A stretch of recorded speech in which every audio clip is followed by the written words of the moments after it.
Bueno, esta semana estudiamos la Parashá Noah. ¿Y cuáles son los temas, hermanos, que aparecen dentro de esta porción?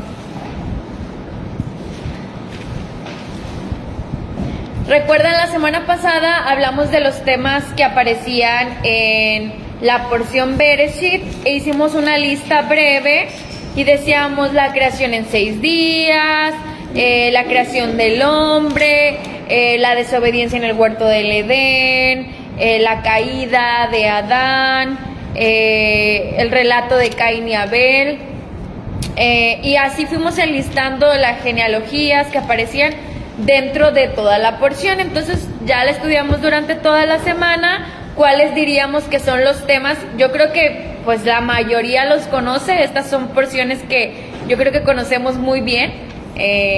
Hasta los niños yo creo nos pueden hablar acerca de ellas, pero pues de todas maneras vamos a mencionar cuáles son los temas que ahí aparecen. ¿Y qué diríamos, hermanos? ¿Cuáles son esos temas de la porción Noah? ¿De qué nos habla? De restauración para... estamos hablando de la porción de la Parashá, todavía no de la Haftará. Construcción del arca, muy bien. ¿Qué otro tema? El agua. La maldad, y la desobediencia. Ok, la desobediencia y el aumento de la maldad de la humanidad. Un nuevo comienzo a través del diluvio. Entonces ahí nos habla primero acerca de la maldad del hombre, de Noé. Pues aparece el tema de Noé, quién es Noé, la misión que el Eterno le encomendó, de la construcción del arca, del diluvio que vino sobre la tierra, y cuando el diluvio termina, pues la restauración de la tierra, como dijeron. ¿Algo más que falta, hermanos? Los hijos de Noé. ¿Algo más? El pacto con Noé es otro tema que aparece aquí. Un pacto entre el Eterno y Noé. ¿Algo más, hermanos? El pecado del hijo de Noé. Ok, el pecado de Cam. ¿Algo más? Otra vez aparecen listas de genealogías. ¿Algo más? Y la Torre de Babel. Bueno, hasta ahí podríamos decir que esos son los temas que vimos en nuestra porción en la Parashá Noah. Ahora vamos a ir a la Haftará, que se encuentra esta semana en Isaías 54. Ok, vamos a ir allá al profeta Isaías.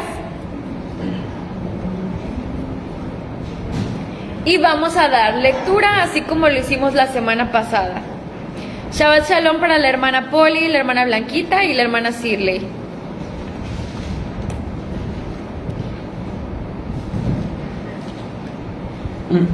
Los versos que comprenden esta Haftará son del 1 al 10. Isaías 54 del 1 al 10. Recuerden, la semana pasada les comentábamos que a lo mejor si ustedes buscan la Haftará, casi siempre van a encontrar dos listas de lecturas en la Haftará. Está la de los judíos askenazíes, ellos siguen una, y la de los judíos sefarditas siguen otra. Entonces casi siempre la de los askenazíes es más larga. Entonces por ahí si llegan a ver como que una discrepancia, es nada más por eso. Y bueno, en este caso, como quiera, ahí el pastor siempre nos comparte las lecturas, pues junto con las del Haftará y las del Brit Hadashah. Entonces para nosotros nada más es del 1 al 10, pero puede que encuentren, o quizá alguien haya leído hasta el capítulo 55, que es en otro listado que hay. Bueno, nada más era un breve recordatorio por si tenían la duda. Bueno, ahora sí, ya estamos listos y vamos a dar lectura, comenzando de este lado con Saúl. Es más, vamos a decirle a Saúl que nos ayude a leer los 10 versos, porque está aquí cerquita de la cámara y los va a leer fuerte. Y los demás vamos a seguir con nuestra vista a la lectura. ¿Listos? ¿Ya tienen sus Biblias abiertas? Ok. Bueno, Saúl, ¿nos ayudas, por favor? Isaías 54, del 1 al 10, ¿verdad? Del 1 al 10. Ok. Grita de alegría, estéril, tú que nos has dado a luz. Prorrumpe en gritos de alegría, aclama, tú que no has conocido los dolores de parto, porque los hijos de la mujer desamparada son más numerosos que los de la desposada, dice el Señor. Ensancha el espacio de tu carpa, despliega tus lonas sin mezquinar, alarga tus cuerdas, afirma tus estacas. Porque te expandirás a derecha y izquierda, tu descendencia poseerá naciones enteras y poblará ciudades desoladas. No temas, porque no te avergonzarás, no te sonrojes, porque no serás confundida. Olvidarás la ignominia de tu adolescencia, no te acordarás del aprobio de tu viudez. Porque tu esposo es aquel que te hizo, su nombre es Señor de los ejércitos, tu Redentor es el Santo de Israel. Él se llama Dios de toda la tierra. Sí, como una esposa abandonada y afligida te ha llamado el Señor. ¿Acaso se puede despreciar a la esposa de la juventud? Dice el Señor. Por un breve instante te dejé abandonada, pero con una gran ternura te uniré conmigo. En un arrebato de indignación te oculté mi rostro por un instante, pero me compadecí de ti con amor eterno, dice tu Redentor, el Señor. Me sucederá como en los días de Noé, como juré que las aguas de Noé ni inundarían de nuevo la tierra. Así he jurado no irritarme más contra ti, ni amenazarte nunca más. Aunque se aparten las montañas y vacilen las colinas, mi amor no se apartará de ti, mi alianza de paz no vacilará, dice el Señor, que se compadeció de ti. Muy bien. Ahí están entonces los 10 versos de esta lectura. Y recuerden que dijimos que en esta clase pues íbamos a tratar de conectar pues la parashá y la haftará, es decir, entender por qué se eligió esta lectura como la conclusión de la parashá Noah, que fue lo que hicimos la semana pasada con parashá Bereshit. Entonces, así quizá, bueno, nos van a tocar a lo mejor unas más sencillas, unas más complicadas. Aquí yo creo que a simple vista ya pudimos identificar una conexión directa que se hace con la parashá. Entonces, ¿dónde está la conexión, hermanos? ¿Creen ustedes? Así a lo que acabamos de leer. En el verso 9. En el verso 9 aparece la mención precisamente de Noah, quien le da nombre a la parashá. Y allí nos relata, pues, de los temas que decíamos ahorita, el tema del pacto que el Eterno hizo con Noé.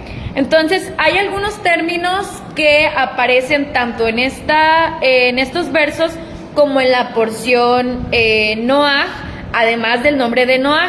¿Cuáles son esas palabras, hermanos? Así como lo hicimos la semana pasada. Palabras que aparecen en estos versos y que se relacionan o que también aparecen en la porción Noah. Pacto, muy bien. Aguas o diluvio. Hijos, muy bien.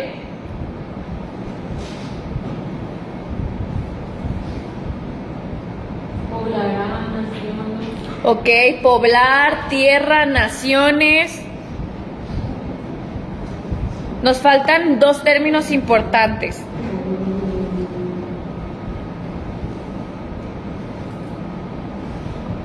Misericordia. Misericordia y por otro lado está juicio o ira. ¿Ok? Entonces, la ira de Dios y la misericordia de Dios. Así a simple vista y sin entrar todavía en más preguntas, estos términos conectan la parashá Noah con esta lectura que pues va a ser la conclusión. Entonces, vamos a hacer algunas preguntas para poder entender mejor estos versos.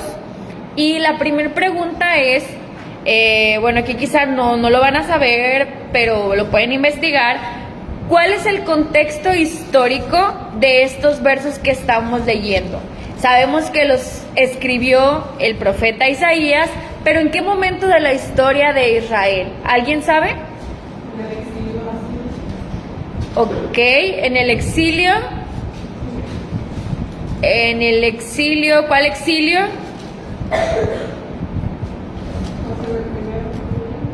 Ajá. Pero fueron exiliados ¿por qué nación? Por Asiria. Ok, y los babilonios. Ajá. Bueno, ese es el contexto histórico de cuando fue escrito estos versos por el profeta Isaías. Israel se encontraba pues en el exilio. Este capítulo forma parte de una sección que va desde el capítulo 40 dentro del libro de Isaías. Si ustedes quieren ojear así para no quedarse con la duda, a partir del capítulo número 40 se le conoce y hasta el 54, unos lo alargan hasta el 55, ahí hay como que algunas diferencias, pero todos coinciden que son capítulos que hablan acerca de un tema en específico o que tienen el propósito de... ¿Qué creen, hermanos? A ver, así denle una ojeada, a ver si se dan alguna idea, tomando los subtítulos que a veces les ponen ahí a los capítulos. ¿Qué propósito creen ustedes que dicen los estudiosos que tienen estos capítulos? Del 40 al 54 o al 55. Consuelo. Muy bien, ya lo dijo Iván. Consuelo. Consuelo. Y muchos, bueno, ya va a depender la versión, pero si viéramos ya ahora sí como que los versos, pues muchos hablan acerca de eso, como promesas de consuelo, consuelo a Israel, consuelo de nuestro Dios, el amparo de Yahweh, promesas de consuelo y bendición. Entonces el tema es, o el propósito de estos capítulos es dar consuelo a Israel, que se encontraba exiliado, ¿ok? Y ahí precisamente encontramos otra conexión, porque ¿cuál es el significado de Noaj? Descanso, pero también consuelo. Es que fíjense, Noaj viene de la raíz Naj, en hebreo, Naj, y de esta raíz se desprenden varias palabras.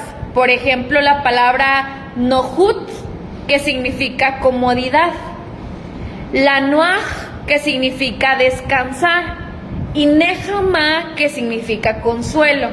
Ok, lo repito.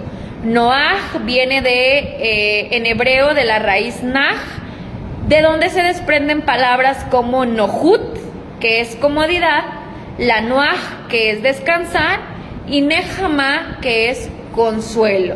Entonces por eso ya encontramos como estos distintos significados del nombre de Noaj, y es porque vienen de la misma raíz en el hebreo. Entonces pues aquí encontramos otra conexión desde el nombre de Noaj y la sección a la que pertenece este capítulo de la Haftará, o el propósito que pues con el que el profeta escribió estas palabras en su momento. Entonces el contexto histórico es Israel exiliado y el profeta queriendo traer ánimo y consuelo a través de estas palabras, pero sabemos que pues estas palabras pueden ser aplicadas no solamente de manera histórica, sino también de manera profética en lo que nos concierne a nosotros. Entonces, bueno, vamos a seguir haciendo algunos comentarios y la siguiente pregunta es: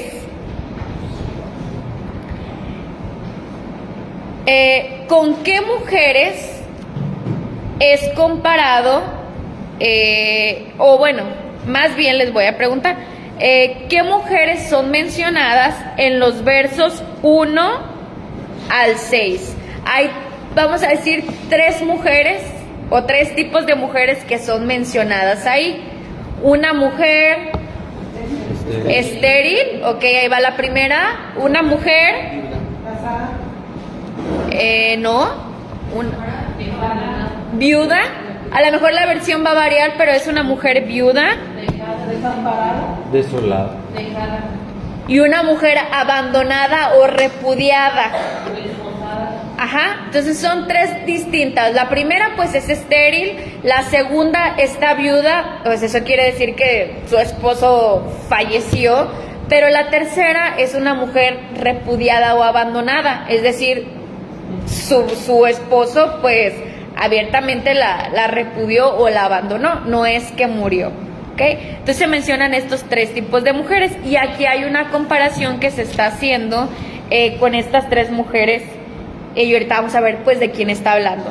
Ahora, estas tres mujeres que acabamos de mencionar, la estéril, la viuda y la repudiada, ¿qué sentimientos creen ustedes que experimentan mujeres así? O bueno, pensando sobre todo en aquellos días, en aquellos tiempos, una mujer que era estéril o una mujer viuda o una mujer abandonada eran sinónimos de qué emociones, de qué tristeza, ¿ok? ¿Qué más? Dolor, rechazo, ¿qué dije por allá? Amargura, ¿qué más? Depresión, desesperanza. Necesidad. Ok, en necesidad. Vergüenza, incluso eran mujeres que podían llegar a ser humilladas, que eran vistas como algo vergonzoso, ¿ok? Si nos vamos a una mujer estéril, pues en aquellos días lo más importante era poder seguir, procrear y mantener como descendencia tu nombre, y una mujer que pues era estéril era un símbolo o un sinónimo de vergüenza, de afrenta, de humillación. Y de hecho es que también sufrían mucho, o sea, vivían en un sufrimiento constante. es que de hecho, y gracias a mi mamá que pone muchas novelas turcas, una cosa que yo me enteré es que las mujeres cuando tienen hijos y cuando los hijos crecen y el marido fallece, están como que dependiendo de los hijos varones, dado que tanto que heredan las riquezas del padre, como que ellos también consiguen mejores oportunidades de trabajo y mantienen a la mamá en su vejez, por así decirlo. Ok, sí. Y bueno, eso en el caso de, pues específicamente del estéril, era como una situación de mucha vergüenza y humillación. Enfocándonos un poquito más en la viuda, era más el tema del temor de qué va a pasar conmigo, porque quedaban prácticamente desamparadas, una mujer que quedaba viuda, entonces eran mujeres que vivían sí en tristeza. Aquí se habla en el verso número 4 de que sufrían afrenta, la afrenta de tu viudez, no era tampoco algo sencillo. Igualmente una mujer que era abandonada o repudiada pues también experimentaba todas estas cosas de las que estamos hablando. Entonces aquí hay un contraste a partir del verso número 1, porque contrario a lo que estamos diciendo, la instrucción en el verso número 1 o el contraste que vemos ahí es que se le dice alégrate, entona alabanzas, prorrumpe en cántico y danza con júbilo. Grita de gozo, ok, sí, ahí ya va a depender de la versión. Entonces pues ahí vemos un contraste porque decimos, bueno, como una mujer estéril o una mujer viuda o abandonada, pues va a poder estar así, gozosa, con júbilo, con esa felicidad, entonando alabanzas. Y bueno, pues estas palabras son dichas por el profeta. ¿A quién, hermanos? ¿Quién está simbolizando a esas tres mujeres de las que habla ahí? Israel está siendo comparado con estos tres tipos de mujeres. Y si esta profecía, estas palabras es para dar consuelo, pues es vamos a ver pues de qué se trata ese consuelo, qué es lo que el Eterno le quiere decir a Israel, por qué va a cambiar todos estos sentimientos, todo esto de lo que hemos estado hablando, por alegría y por alabanzas y por cánticos. Y bueno, como ya dijimos, históricamente Israel se encontraba en el exilio y pues podemos entender que Israel en el exilio pues estaba siendo avergonzado, humillado, estaba triste, tenía temor y todas las cosas que ya pues mencionamos anteriormente. Entonces, visto así, pues sí era aplicable a la situación que Israel estaba atravesando. Pues hemos hablado que estar exiliados en otro lugar, con todo lo que representaba que otro imperio los estuviera dominando, pues no era nada sencillo. Y por eso pues ellos se encontraban así, como una mujer estéril o como una mujer viuda o una mujer abandonada. Y estas palabras de consuelo que aparecen aquí, que dijimos, desde ahí encontramos la conexión, aplicables a Israel, son promesas en las que el Eterno le dice que en las que vemos algunos contrastes, y el primer contraste que vemos por ahí, el verso número 1, es que habla acerca de los hijos. Entonces Israel ya no iba a ser más estéril, sino que habla de muchos hijos que iba a tener, que iba a heredar. Y en los versos número 2 y los versos número 3, el Eterno le habla a Israel acerca de qué, hermanos, qué promesa aparece ahí. Una promesa de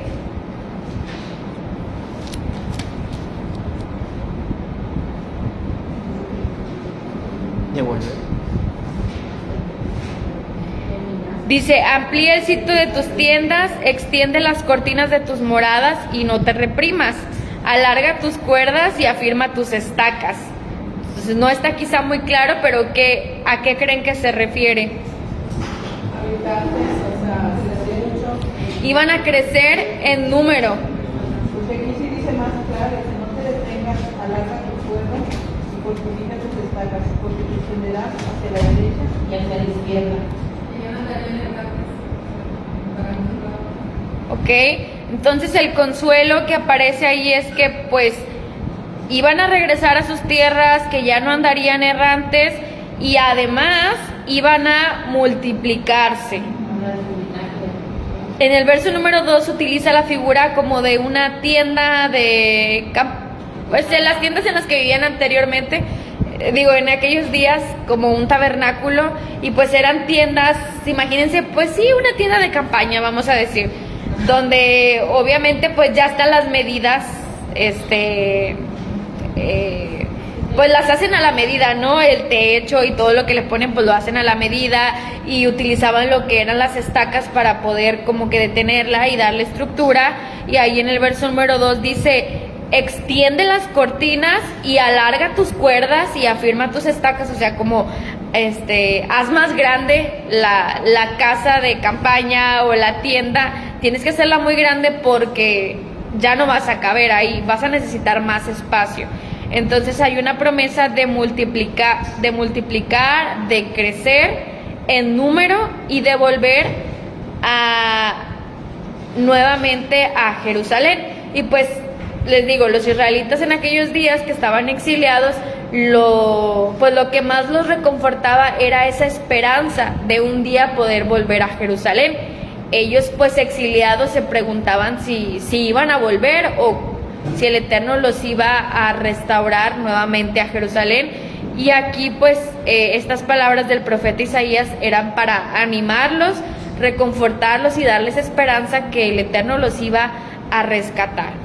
Dice: tus descendientes heredarán las naciones y habitarán las ciudades desoladas.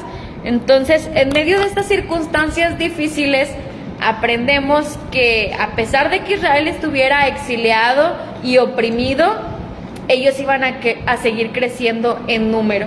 Y esto lo vemos desde pues que Israel estuvo oprimido por Egipto. La Biblia nos relata allá en el Éxodo que ellos crecieron ahí en Egipto y se convirtieron en una gran nación.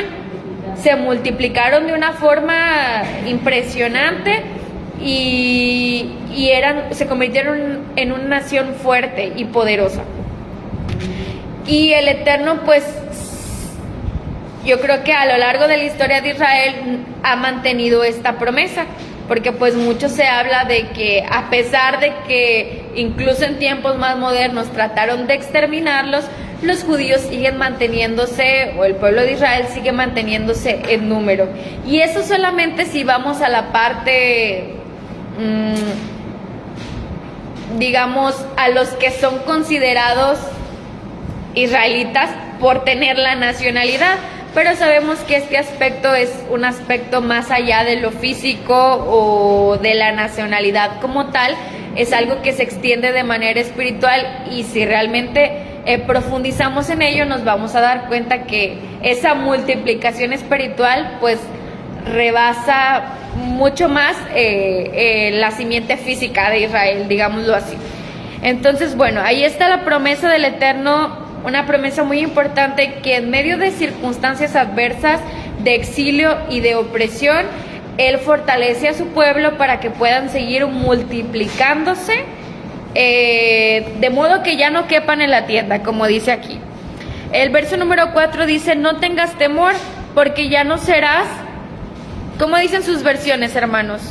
No temas porque no serás avergonzado. Avergonzada, bueno, mi versión dice confundida ni reprimida. No tengas temor porque no serás confundida ni reprimida. Por cuanto no serás avergonzada.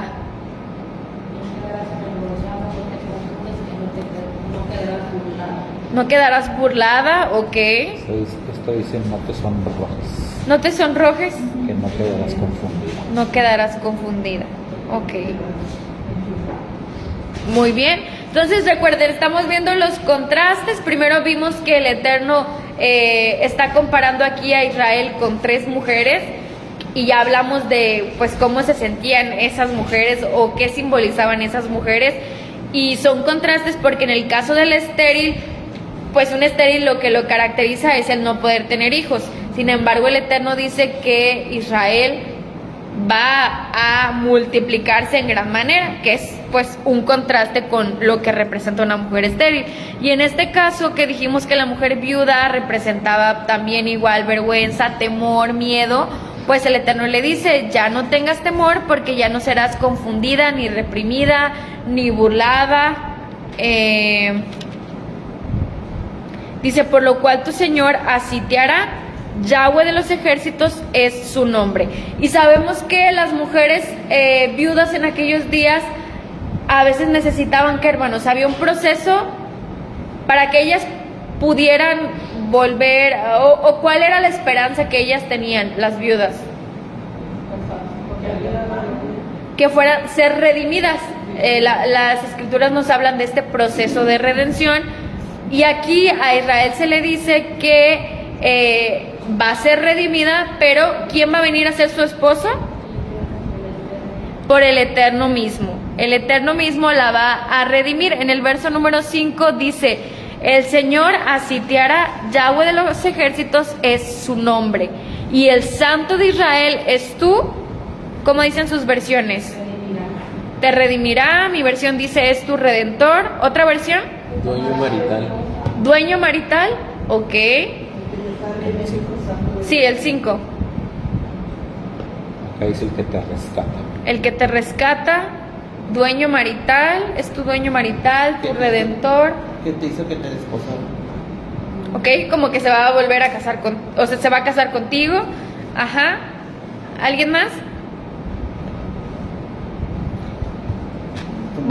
Tu marido es tu hacedor. Ok, bueno, ahí la palabra que aparece en hebreo dice: y el Santo de Israel es tu redentor. Sí es redentor en el hebreo, pero leí un comentario que hay 2 palabras distintas en hebreo, y la verdad no las anoté, hermanos, pero 2 palabras distintas en hebreo para redentor, porque redimir literalmente se entiende como comprar algo. Entonces, el redentor, hay dos palabras y una es como cuando pagas por eso, es una palabra, y otra palabra es cuando ya vas a tomar posesión de eso. Para entenderlo mejor, vamos a decir que ustedes ahorita quieren comprar una mesa y la quieren comprar por Facebook. Entonces, a ustedes hacen un trato con una persona, a lo mejor le transfieren y ustedes pues ya son el comprador de eso, ¿verdad? Esa es una palabra. Y luego está la otra palabra que se utiliza cuando ustedes ya van a ir a recoger su mesa. Cuando ustedes ya traigan su mesa y todo y ya vaya a ser suya, es otra palabra. También es como comprador o redentor, pero son dos palabras distintas. Y aquí pues no lo podemos ver así al español, pero trato de explicarles como que la idea, porque veía el comentario que dice que cuando las escrituras se refieren a Yeshua, por ejemplo, como redentor en su primera venida, la palabra que se utiliza es la primera, como cuando apenas das el pago, porque Él pagó por nuestro rescate.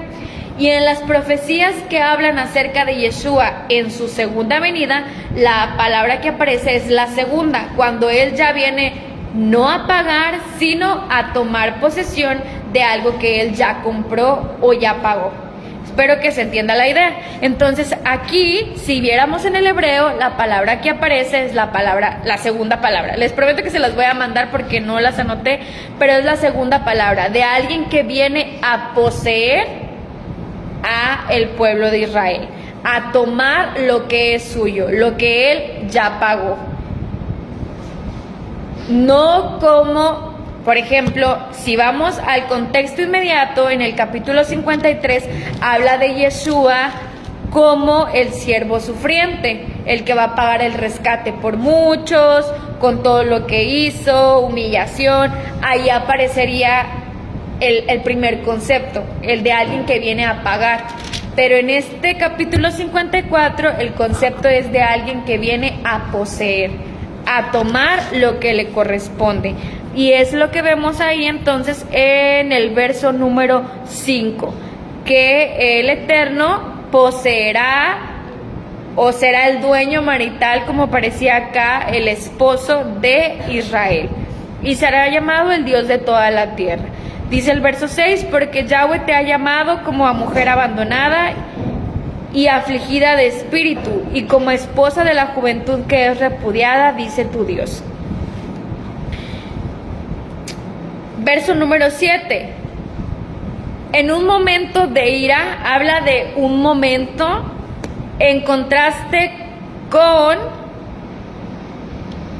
la eternidad. Y ese momento, si vamos a lo literal, ¿cuánto duró ese momento? Es decir, ¿cuánto duró el exilio de Israel, de este exilio del que estamos hablando? 70 años, ¿verdad? Se habla de 70 años, entonces... Ese momento fueron 70 años. ¿A ustedes qué les parecen 70 años, hermanos? ¿Se les hace poco? ¿Se les hace mucho? Una vida entera. Una vida entera. Vamos a decir como toda así, porque dice la escritura que las personas vivimos 70, 80 años los más robustos. Pero para el Eterno eso es comparado con un momento, nada más. Dice, en un momento de ira te dejé, pero te recogeré con gran misericordia. Y ahí encontramos otros dos contrastes, que es la ira de Dios por un lado y la misericordia del Eterno por el otro lado. La ira que dura solo un momento, contrario a la misericordia que es, de acuerdo a lo que vemos en el verso número 8, la misericordia del Eterno es... ¿Cuánto dura, hermanos? Si la ira dura un momento, la misericordia, ¿cuánto dura? Eterna. Ahí habla de la eternidad de la misericordia de Elohim. Dice, con gran indignación escondí mi rostro de ti, pero con amor eterno te he amado, declara Yahweh, tu Redentor. Y otra vez aparece el concepto que les comentaba ahorita, de alguien que va a poseer lo que ha adquirido, lo que le costó, alguien que pagó por eso. y de entonces redimió, porque la redención no era nada más así como que así ya bueno, entonces yo es mío, no, era todo un proceso en donde se tenía que dar un pago, y es lo que el Eterno hizo por Israel. Verso número 9 dice: esto será para mí como en los días de Noé.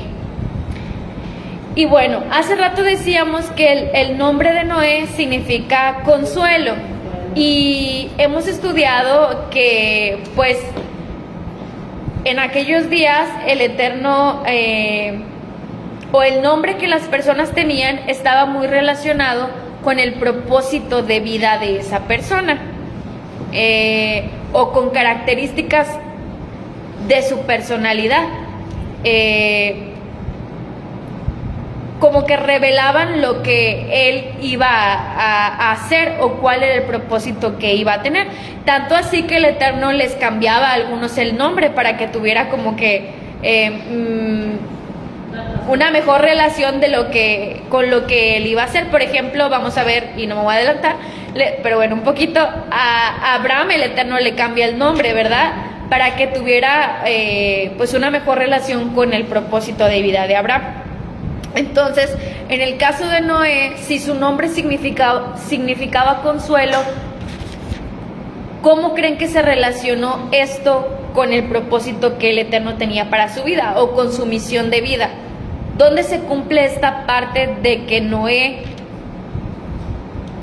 fue consuelo? ¿En qué parte de lo que vimos acerca de su vida en esta porción?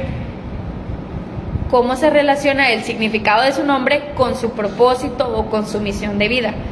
¿Qué diríamos?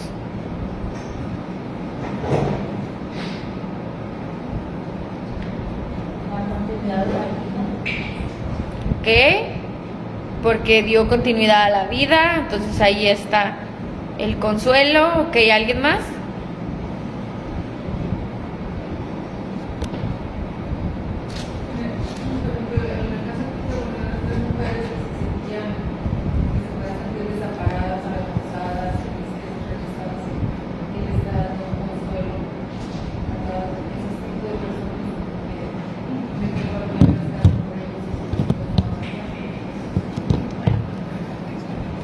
Ah, ok. A ver, hermanos, ¿puedo volver a repetir? Que habíamos mencionado primero 3 versículos Sí. de 3 tipos de mujeres. Ajá. Y que cómo se sentían esos 3 tipos de mujeres. Ok. Los sentimientos que ellas tenían. Y en realidad el consuelo es a esas personas que están pasando por esa situación, que Dios siempre les trae consuelo. Ok. Bueno, pero mi pregunta va más regresando a la parashá. Si pensamos en Noé, decimos que su nombre significa consuelo o descanso, ¿ok? ¿Cómo se relaciona el nombre de Noé con su misión de vida, con su propósito? ¿Hay alguna relación del por qué él se llamó Consuelo y lo que el Eterno le mandó a hacer? ¿Dónde está ahí la relación? ¿Sí? Y es muy bien un nuevo comienzo, ¿no? Ok. Se arraigó la vida en la tierra, pero a la vida de Noé. Es un nuevo comienzo, como si fuera el diluvio, es un bautismo para la tierra, comenzar de nuevo. Ok, comenzar de nuevo, muy bien. ¿Sí? Ahí en Génesis 5:29 dice, el papá de Noé dice, me puso así, porque ayudará nuestras obras y el trabajo de nuestras manos a causa de la tierra y del trabajo del hijo. Entonces cuando viene el arca, se quita de esa maldición de la tierra. Ajá. Porque además quedan Noé y sus hijos, entonces trae consuelo a la tierra, no le tanta maldición que trae por lo que le pasaba por el pecado. Ok, muy bien. Trajo consuelo a la tierra, trajo un nuevo comienzo, bueno, el Eterno a través de él. ¿Sí, vale? Yo lo veo más enfocado al sacrificio que lo ofreció como un olor tranquilizante al Eterno con la vida que había provocado toda la maldad de la humanidad, y por medio de la maestra como el descanso. Hay una referencia a la palabra descanso en la parasha, que es sinónimo de tranquilizar. Entonces creo que es descanso o apaciguar la ira del Eterno de esa forma. Ok, muy bien. Apaciguó la ira del Eterno, trajo, ok, descanso, consuelo, también se relaciona. ¿Alguien más quería decir algo? Belita. Ah, creo que Jorgito, ¿no? Yo vi que levantó la mano. También dije que pensaba que podía ser como lo que él decía también, que era un poco en la tierra y no había afectado a medio como el rico que por así decirlo se portaba y que podría ser que él estuviera dando la esperanza a los que no podían decir que de una buena actitud, o sea, los que habían pecado podrían haberse subido a la cosa como se hubieran pedido, como con Yeshua también por ejemplo, que no lo podía. Ok, muy bien. ¿Sí? ¿Alguien más? Es que yo lo entiendo también, es que es el consuelo o el descanso de la humanidad, en el sentido de que es que todos cometieron el mal. Incluso ahorita en la predicación es que realmente el que tenía la gracia delante de Dios era Noé y no sus hijos, porque nunca los menciona. O sea, todos andaban mal. Y de hecho justamente ayer estaba viendo un rabino hablando sobre la marca de Caín, o sea, y todo lo que envuelve esa marca. Pero lo que yo saqué tanto en esta parasha y como en este estudio es que como que la humanidad siempre ha estado en constante fallo. Desde que Adán pecó, comenzó una decadencia de la humanidad a llegar al punto de que se esparciera tanta la maldad, que se corrompiera tanto las mentes, los corazones y el género humano. El único consuelo de la humanidad, por así decirlo, de una esperanza, era Noé, el cual mediante él y sus hijos continuaron pues el mandato que se le otorgó a Adán de poblar la tierra. Entonces yo lo veo así como que es realmente un consuelo, porque realmente todos fallaron. O sea, sería nuestro consuelo de que todavía hay esperanza de mejorar, de hacer las cosas bien. Aunque pues en la parasha pues se ve que pues, sigue fallando la humanidad, más sin embargo siempre hay como que ese remanente pequeño, una sola persona que hace como que la labor de redimir o de buscar una forma de tener gracia delante de Dios. Digo también porque podemos poner a Noé, como también fue Moisés con el pueblo de Israel cuando tuvo que intervenir por el pueblo cuando pecó con el becerro de oro. Y también Yeshua mismo, que también es un intermediario con el Padre, porque nosotros también estamos constantemente fallando, pero Él es el que interviene por nosotros también. Okay. Entonces yo lo veo así como que es una especie de consuelo para nosotros como humanidad, de que hacemos las cosas mal, pero que todavía hay esa pequeña esperanza de redimirnos o de hacer las cosas bien. Ok, bueno, pues todo lo que dijeron es correcto. De esta manera el nombre de Noah, consuelo, descanso, se relacionó con su propósito y su misión de vida. Él fue la persona que el Eterno eligió, que halló gracia delante de los ojos del Eterno, para que por medio de él pues pudiera haber un nuevo comienzo para la humanidad, que la humanidad descansara de la maldad y el pecado y la iniquidad que había en esos días, pero sobre todo que después de eso el Eterno hiciera una promesa con él. Dijimos un pacto de paz, y esto es lo que nos recuerda aquí en medio de circunstancias distintas. Dijimos Israel se encontraba en el exilio, y cuando estaban en el exilio pues todo parecía perdido, así como en tiempos de Noé todo parecía perdido, que la humanidad pues ya se había corrompido por completo y ya no había nada que hacer. Bueno, en estas situaciones adversas, siendo Israel pues dominado por otra nación, pues los israelitas seguramente se sentían igual, como que pues ya todo estaba perdido, siendo llevados a otros lugares, extraviados, lejos de su tierra. Se sentían así en una situación muy difícil, experimentando todo lo que ya hemos comentado.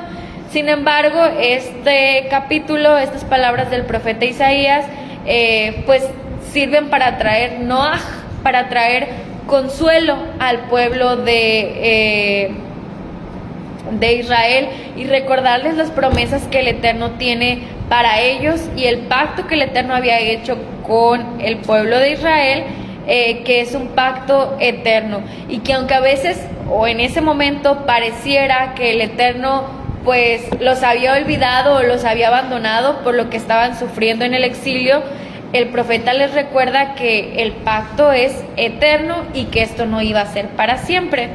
Entonces, pues esto vuelve a tener su cumplimiento hoy en nuestros días, donde yo creo que la mayoría pues vemos el nivel de maldad y las cosas que están ocurriendo, de las que hablábamos hace rato en la predicación, y pareciera que pues no hay ninguna solución. Podemos llegar a sentir así como que pareciera que el Eterno ya abandonó o nos abandonó por los niveles de maldad que vemos día con día, por la situación que vivimos, por todos los acontecimientos y todas las cosas que están ocurriendo. Podemos llegarnos a sentir así, tristes, temorosos, experimentar todos estos sentimientos en algún momento, pero estas palabras son pues precisamente aplicables también para nuestros días. Sabemos que Noaj fue un tipo de Mashiach que trajo consuelo en su momento. Sin embargo, él no es el consolador del Eterno. El consolador del Eterno es Yeshua, y que a través de lo que está por ocurrir, la segunda venida de Yeshua, pues vamos a experimentar el mayor de los consuelos, y que así como en su momento lo que ocurrió con Noaj representó un nuevo comienzo y una esperanza, y pues sí, una esperanza de vivir nuevamente en la tierra en paz. Desafortunadamente esto no permaneció así. Sabemos que la maldad otra vez se extendió en gran manera hasta el punto en que la vemos hoy en día, pero esta Haftará nos debe llevar a recordar lo que está por suceder muy pronto, donde Yeshua va a venir a establecer un reino de justicia, un reino de paz, un nuevo comienzo. Él es el consolador de todos nosotros y de su pueblo y de la humanidad y todos a los que vengan a formar parte de esa gran nación. Y entonces recordamos esa promesa y ese pacto que el Eterno ha hecho de poder experimentar un futuro de justicia y de paz, que ese sí va a permanecer. Entonces podemos sentir quizá ahorita que el Eterno como que nos ha abandonado, que la ira del Eterno está sobre la tierra, pero lo que nos debe de animar y lo que nos debe dar esperanza es recordar que Mashiach está pronto a regresar y traerá la paz a esta tierra. Dice el verso número 10: aunque los montes sean abatidos y las colinas se dobleguen, mi misericordia no se apartará de ti, ni será roto. ¿Qué, hermanos? Verso 10. La alianza de amistad. Mi versión dice el pacto de tu paz. ¿Alguien más? ¿El pacto de qué, hermana? De mi paz. De Shalom. De Shalom. Ahí habla de un pacto de paz entre el Eterno y su pueblo. Y sabemos que ahorita pareciera que lo que menos hay, por ejemplo, si pensamos en Jerusalén hoy en día y en Israel, pues yo creo que lo que menos es paz. Pero pues el Eterno tiene un pacto de paz, y seguramente vamos a enfrentar tiempos difíciles, no solamente allá, sino en cualquier lugar donde nos encontremos los que somos parte del pueblo elegido del Eterno. Recordemos, esto no se trata simplemente de Israel física, ni de la nación ni del país de Israel, sino que concierne a todos los que vamos a venir a ser parte de ese pueblo. Todos vamos a ser atacados, todos vamos a experimentar tribulación, pero el pacto de paz del Eterno permanece eternamente. Aunque de repente no lo podamos apreciar o no lo podamos ver, el pacto de paz se mantiene y tendrá su lugar muy pronto cuando Yeshua regrese. Y de esa manera, pues esta Haftará se relaciona con lo que estamos viviendo hoy en día, y tiene su cumplimiento profético y su cumplimiento mesiánico, porque como cada pasaje que estudiamos, pues el cumplimiento perfecto siempre se encuentra en Yeshua. Noah fue consoló a la tierra en determinado momento, pero el consolador perfecto, quien cumple esto a la perfección, va a ser Mashiach en su segunda venida. Lo único que nos queda a nosotros, hermanos, es desde ahora mismo poder contribuir a ese pacto de paz. Y con esto me gustaría concluir preguntándoles cómo nosotros ayudamos a mantener la paz hoy en día aquí en la tierra. O sea, cómo podemos contribuir desde ahora mismo a ese pacto de paz. ¿Y qué diríamos?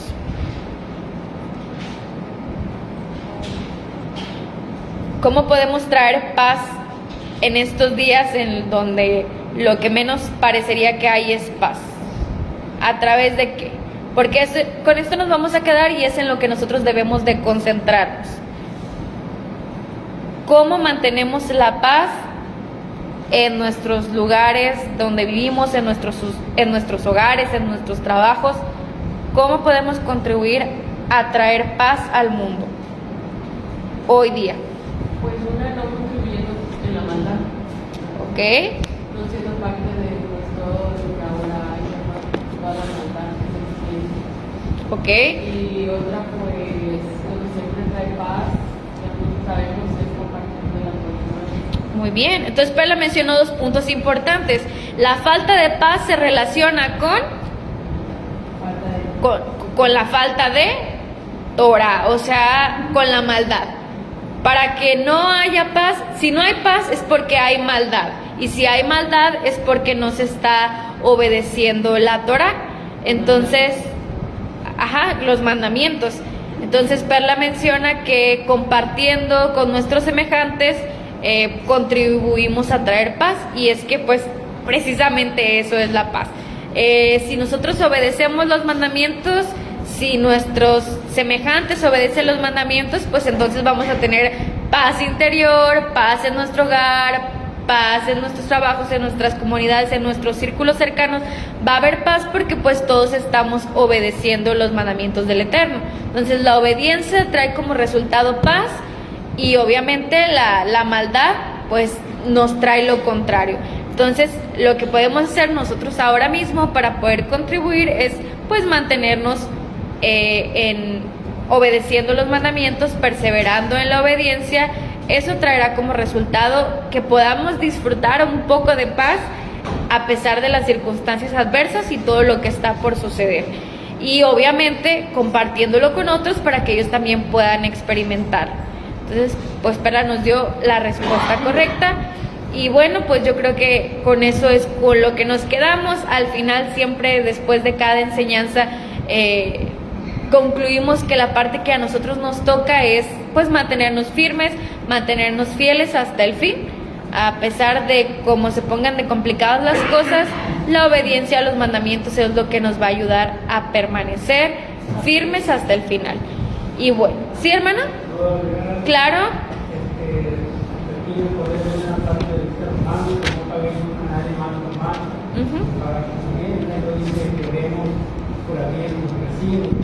Es una manera práctica de mantener la paz, es hacer esto, ¿no? Que anda buscando como cosa de lo que está pasando en Israel, ¿no? Como una persona, uno de los de Hamás, metió en la casa de una mujer y la mujer empezó a curarlo y ella sabía que iba a matar en el momento, pero ella dijo, no voy a curar. No sé si se acordó del episodio de Yael, ¿no? De caja en la cabeza, pero la onda es de que la mujer, a pesar de que sabía que iba a morir, dijo, ¿sabes qué? Por último que puedo hacer es sanarlo, sanarle su vida. Y pues nosotros nos quedamos en eso de que, oye, pues en el pensamiento de uno es, hombre, mínimo que llevo uno, ¿no? Antes de morir. Pero ella decidió, no, déjame que hago bien a esta persona y se salvó. Y ellos dos se salvaron porque después llegamos soldados. O sea, Dios tuvo misericordia de esta pareja y ella tuvo misericordia de este hombre, de su enemigo. Entonces, creo que esa va a ser la prueba más difícil, que estén matando a tu gente y tú ayudarlos y orar por ellos y no que te están matando a tu gente. Va a ser algo muy difícil y creo que va a estar el examen final para la obediencia máxima. Muy bien, hermano, muchas gracias. ¿Alguien más quiere agregar algo? Pues yo yo que también, ¿verdad? Como personas que conocemos un poquito de Torah, debemos de empezar a poner en práctica todo lo que aprendemos, especialmente el fruto del Espíritu, sabemos cuál es. Y si ponemos en práctica todas esas virtudes, yo creo que vamos a contribuir mucho en la paz. Muy bien. ¿Alguien más? ¿Sí, hermana?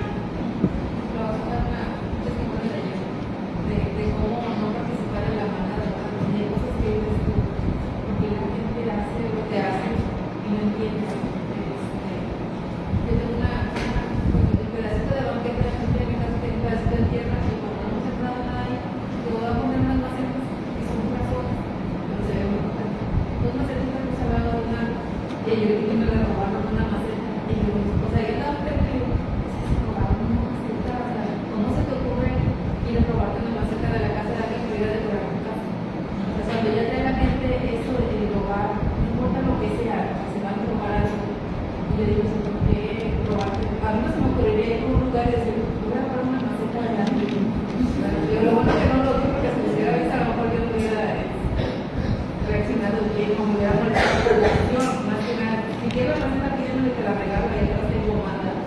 Pero el robar, cosas así, o sea, ya cuando alguien quiere robar, van a robar lo que sea.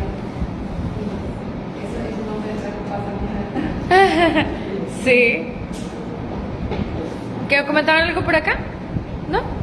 ¿Todo bien? Bueno, hermanos, pues entonces con eso vamos a concluir. En la parasha Noaj aprendemos acerca de que el Eterno eligió a un hombre para darle un nuevo comienzo a la humanidad. Desafortunadamente la maldad otra vez invadió la tierra y hasta hoy en día pues tenemos que sufrir la maldad que existe hoy en día. Lo que podemos hacer nosotros es no contribuir a ello, permanecer firmes, obedeciendo los mandamientos del Eterno y compartiendo para que otros también puedan disfrutar de esa paz que puede traerte el obedecer la Torah, y recordando que pues está pronto a cumplirse el nuevo comienzo, el verdadero nuevo comienzo a través del reinado de Yeshua en esta tierra, el cual sí va a permanecer, en el cual sí vamos a poder disfrutar de esa paz que anhelamos, de esa justicia que anhelamos. Esta vez pues va a ser distinto, y que eso nos motive y nos dé esperanza para poder echarle más ganas y permanecer firmes. Con eso concluimos entonces Haftarah Noaj, y bueno, pues espero que tengan oportunidad de leer la Haftarah de la próxima semana y poder estudiar aquí el próximo Shabbat, si el Eterno nos lo permite. Shabbat Shalom a los que estuvieron participando, especialmente a la hermana Ketita, que veo muchos comentarios aquí de ella. Gracias por participar en nuestra clase. Que el Eterno les bendiga y nos vemos en unos minutitos en la siguiente clase. Shabbat Shalom.